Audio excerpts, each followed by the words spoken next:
An aperture is, in essence, the hole in your camera's lens that lets light through. The size of the aperture can be changed to adjust the amount of light. These aperture values are called f-stops. The larger your aperture, the smaller the f-stop number, and vice versa.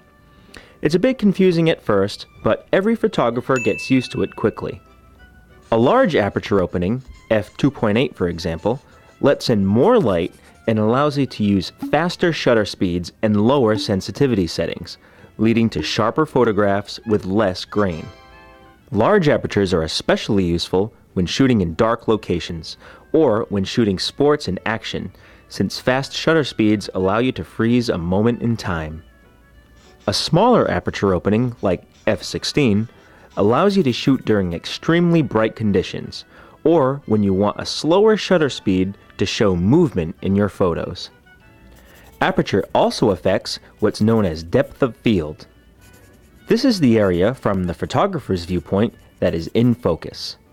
With a large aperture, this plane of focus is very shallow, resulting in blurry backgrounds and foregrounds, ideal for portraits and wildlife photography when you want to isolate your subject from its surroundings. With a smaller aperture, the plane of focus is deeper and much more of the scene is in focus.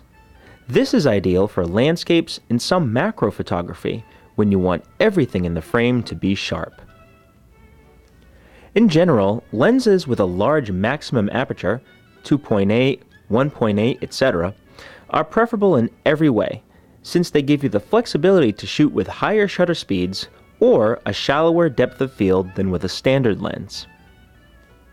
Of course, these fast lenses are more expensive, especially zoom lenses with a constant maximum aperture rather than a variable one.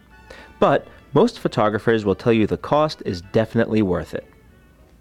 If you haven't already, experiment with different apertures by using your camera's manual mode, or try Aperture Priority Mode, which lets you manually select the aperture but automatically adjusts other settings for proper exposure.